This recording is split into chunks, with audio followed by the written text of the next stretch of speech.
इतिहासाचें दुसरें पुस्तक. जोथामाची राजवटकी. चॅप्टर 27. सोत्रेर आयलो तेन्ना जोथामाक 25 वर्सां आसलीं आनी जेरुजाल्यांत ताणें 16 वर्सां राजवटकी चलयली. ताचे आवयचें नांव जेरुशा. ती झाडोकाची धूव. आपल्या बापाय उज्जियान केल्लें तशें सोर्वेस्पोराचे नदरे मुखार बरें तें ताणें केलें. फकत तो सोर्वेस्पोराच्या पवित्र स्थानांत भितर सरूंक ना. पूण परजा वायट करीत रावली. ताणें सोर्वेस्पोराच्या मंदिराचो उंचलो दारवंटो बांदलो आनी ओफेलाच्या दुर्गा भितर भरपूर बांदकाम केलें.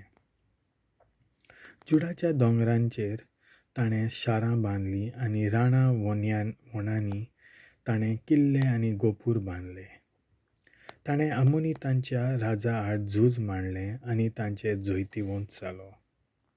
आनी त्या वर्सा आमोनितांनी ताका 100 किक्कार रुपें, 10,000 कोर गंव आनी 10,000 कोर जो.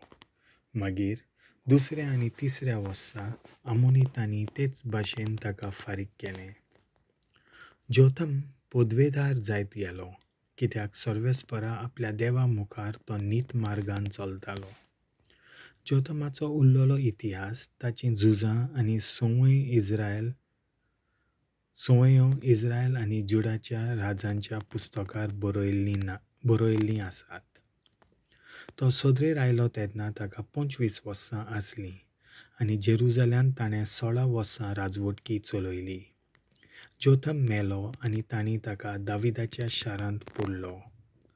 ताचे फाटल्यान ताचो पूत आहाज सोद्रेर चडलो.